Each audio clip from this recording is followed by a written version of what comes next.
I'm sure that most of you have at least heard about the Employee Free Choice Act.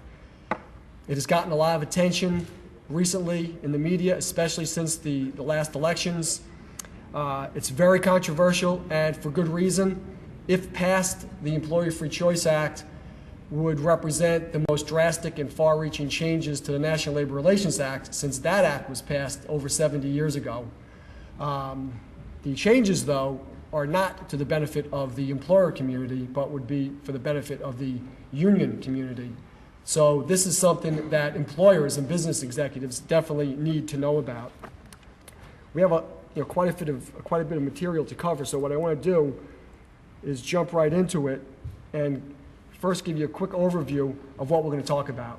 We're going to first talk about the current state of the law under the National Labor Relations Act very briefly, then talk about what the Employee Free Choice Act is, the prospects for passage of the Employee Free Choice Act, possible alternatives if it is not passed, and what employers should be doing now to prepare whether it's passed or whether some other act as an alternative is passed. Either way, there are things that employers should be doing. So we'll start with the current law, the National Labor Relations Act.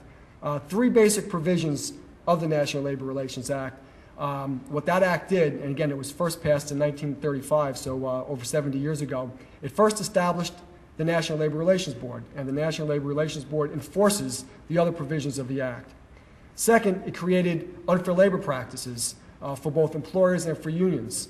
So it's unlawful, for instance, for employers to terminate an employee because of that employee's union activity. That's an unfair labor practice. It's unlawful for an employer, if they're dealing with the union in negotiations, to negotiate in bad faith.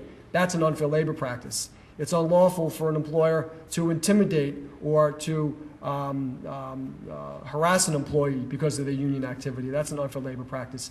And unions as well. Unions have to bargain in good faith, although most of the unfair labor practices are against employers, not against unions. And the third aspect of the National Labor Relations Act is it created procedures to allow employees to become unionized.